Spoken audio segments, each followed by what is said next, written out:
Hello everyone, this is Madhav Paliwal. I am a student currently pursuing Integrated MTech in IT from IPSTU Indore. This is third internal assignment and its solution in information security subject made by me under the guidance of Dr. Shaligram Prajapat sir. So let's move to the question. We have 20 multiple choice question in this session. So the first question is, which of the following is not a goal of information security? Answer is option D, adaptability.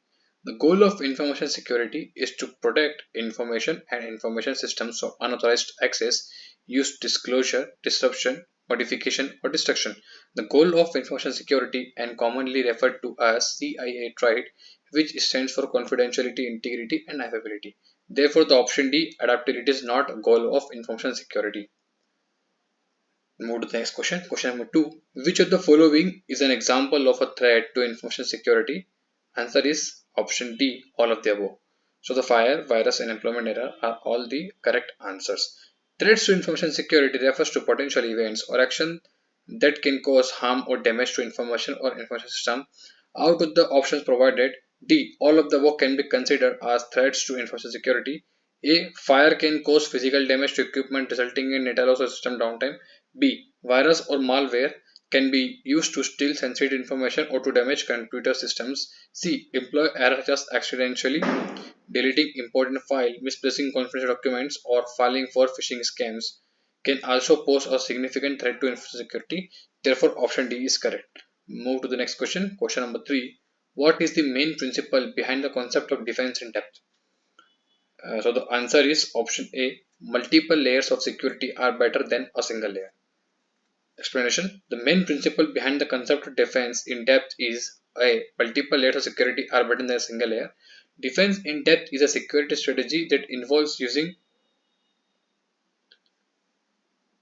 multiple layers of security controls to protect assets. Each layer of defense provides an additional barrier against attacks, and the idea is that even if one layer is breached, there are still other layers of protection in place to prevent the attacker from gaining access to the targeted assets.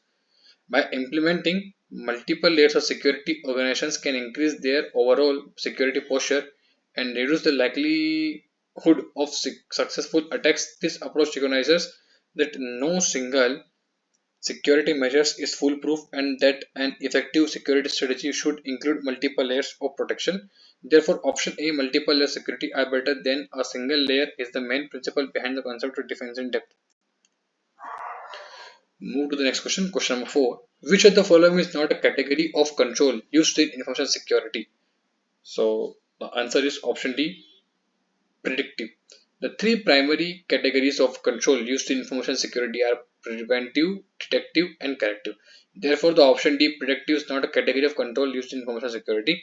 Preventive controls are designed to prevent security incidents from occurring in the first place. Example include access controls, firewalls, and encryption. Detective controls are designed to detect security incidents when they occur. Example includes intrusion detection systems, security cameras, and audit logs.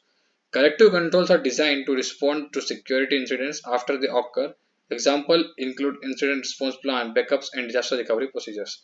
Although predictive analysis and controls can be useful in identifying potential threats and vulnerabilities before they are exploited, they are not typically considered as a distinct category of controls in information security. Move to the next question. Question number 5. Which of the following is an example of preventive control? Answer is option A, firewall. The different types of information security controls are preventive, detective, and corrective controls. An example of a preventive control is a firewall. A firewall is a network security device that monitors and controls incoming and outgoing network traffic based on predetermined security rules. It acts as a barrier between a trusted network and an untrusted network, such as the internet, and helps prevent unauthorized access to the internet. B. Intrusion detection system. IDS is an example of a detective control. It's a software or hardware tool that monitor networks traffic for sign of suspicious activity or potential security breaches. Option C, security incident response plan, and option D, backup and recovery plan are examples of corrective controls. These controls are designed to respond to security incidents after they occur and to minimize the damage caused by them. Therefore, option A, firewall, is an example of preventive control. Let's move to the next question. Question number 6. Which of the following is a primary goal of the Computer Security Act of 1987? Answer is option A, to protect government computer system. The primary goal of the Computers Act of 1987 was to option number A, protect government computer system. The Computer System Security Act was enacted to improve the security and privacy of sensitive information in federal computer system. It requires federal agencies to establish security plans and to conduct regular security assessments of their computer systems to ensure that they are adequately protected from unauthorized access, use, disclosure, disruption, modification, or destruction. The Act also established the National Institute of Standards and Technology (NIST) to develop standards and guidelines for information security, including the widely used Federal Information Processing Standards (FIPS). Therefore, option A, to protect government computer systems, is the primary goal of the Computer Security Act of 1987. Let's move to the next question. Question number 7. Which of the following is an example of symmetric key encryption algorithm? Answer is AES. Symmetric key encryption algorithm, also known as secret key encryption algorithm, use the same key for both encryption and decryption for data. Therefore, an example of a symmetric key encryption algorithm is AES, Advanced Encryption Standard. RSA is an example of asymmetric key encryption algorithm, also known as public key encryption, which uses a pair of keys. Diffie-Hellman Diffie-Hellman is an example of a key exchange algorithm that enables two parties to establish a shared secret key over an insecure combination channel. And DSA is an example of a digital signature algorithm which is used to sign and verify real documents. Therefore, option B, AES, is an example of a symmetric key encryption algorithm. Let's move to the next question. Question number 8. Which of the following is an example of asymmetric key encryption algorithm? Answer is RSA. An asymmetric key encryption algorithm, also known as public key encryption, uses a pair of keys for encryption and decryption. A public key and a private key. Therefore, an example of an asymmetric key encryption algorithm is RSA, option number A. Let's move to the next question. Question number 9. Which of the following is a principle of the payment card industry data security standard PCI DSS? So the answer is option A, protect card holder data. The payment card industry data security standard PCI DSS is a set of security standards designed to ensure that all companies that accept, process, store, or transmit credit card information maintain a secure environment. The main principle of PCI DSS is to protect cardholder data. The PCI DSS specifies 12 requirements for compliance, which are organized into 6 categories: build and maintain a secure network and systems, protect cardholder data, maintain a vulnerability management program, implement strong access control measures, regularly monitor and test networks, maintain an information security policy. The focus of the standard is on protecting the security and privacy of cardholder data throughout the payment card transaction process. Therefore, option A, protect cardholder data, is the primary principle of payment card industry data security standard PCI DSS. Let's move to the next question. Question number 10. Which of the following is a principle of General Data Protection Regulation GDPR? Answer is option A, data minimization. The General Data Protection Regulation GDPR is a regulation in EU law on data protection and privacy. One of the key principles of the GDPR is option A, data minimization. Data minimization is the principle of collecting, processing, and storing only the minimum amount of personal data necessary for the specified purpose. This means that organization must limit the collection and use of personal data to what is strictly necessary and must not retain it for any longer than is necessary. Let's move to the next question. Question number 11. Which of the following is not a security rule under the Health Insurance Portability and Accountability Act (HIPAA)? So the answer is option D, enforcement rule. The Health Insurance Portability and Accountability Act (HIPAA) is a US law that sets standards for the protection and security of individuals' health information.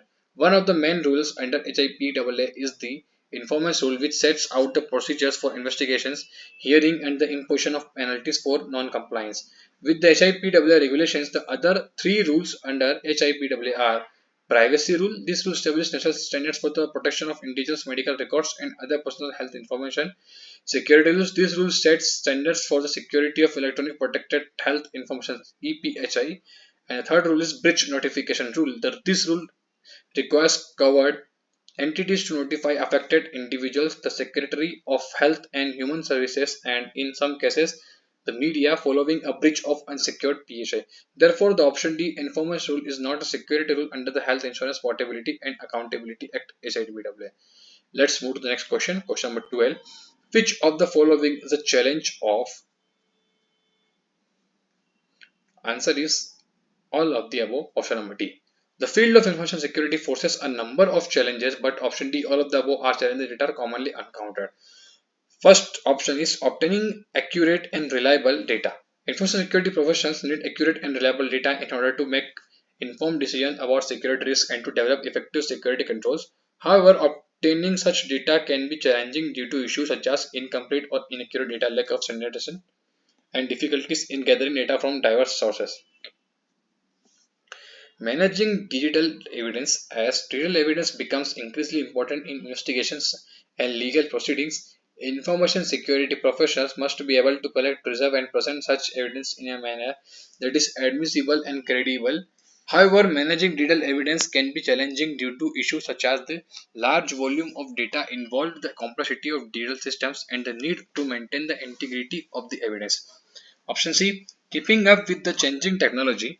Information system is constantly evolving and technologies can create new security risks and vulnerabilities. Information security professionals must be able to keep up with these changes in order to identify and address emerging security threats. However, keeping up with changing technology can be challenging due to the pace of technology change and the complexity of new systems and applications. Answer is therefore obtaining accurate and reliable data, maintaining digital evidence, and keeping up with changing technology are all challenging of information security. Let's move to the next question. Question number 13. Which of the following is the standard for information security management system? Answer is option number C, ISO 27001. ISO 27001 is a standard for information security management systems. ISO 9001 is a standard for quality management system. ISO 14001 is a standard for environmental management systems, and ISO 45001 is a standard for occupational health and safety management system. These standards are focused on different aspects of organizational management and are not specified to information security. ISO 27001, on the other hand, provides a systematic approach to managing sensitive company information so that it may remain secure.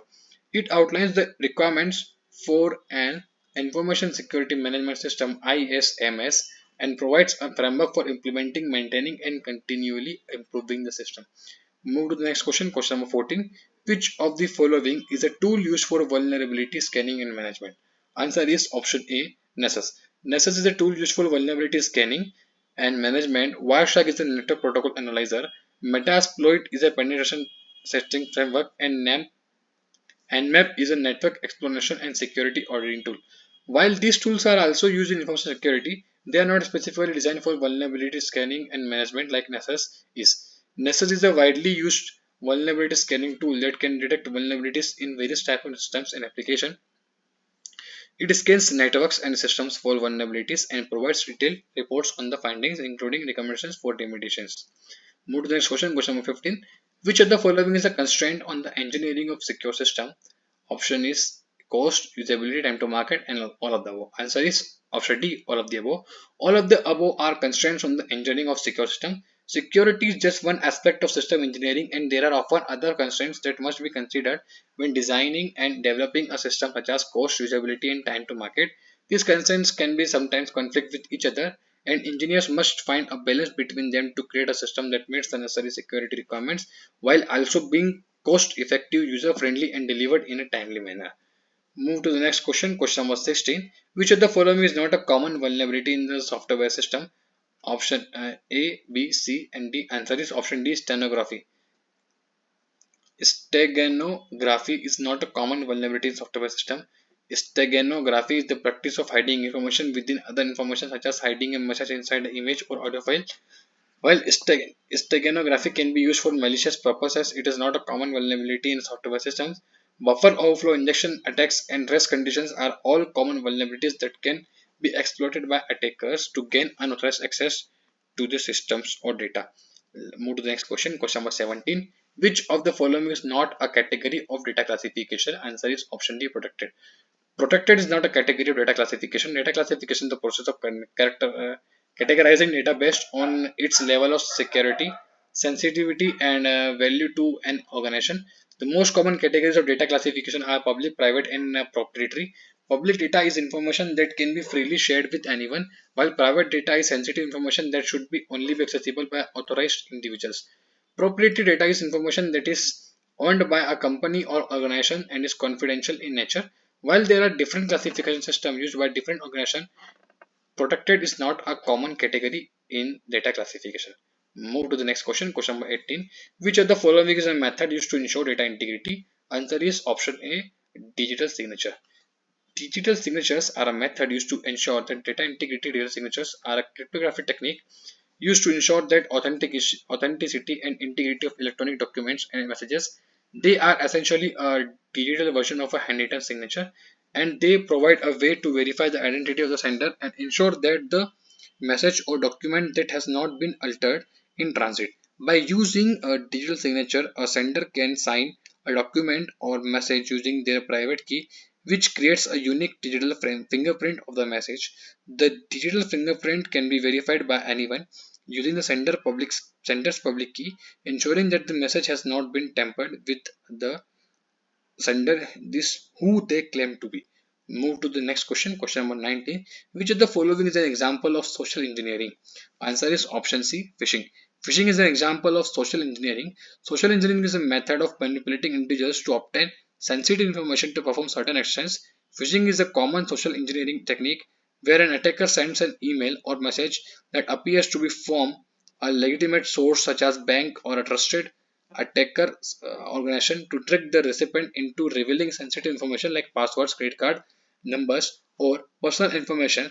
The email or message usually contains a link that directs the user to a fake website that looks like the legitimate one, where the user is prompted to enter their sensitive information.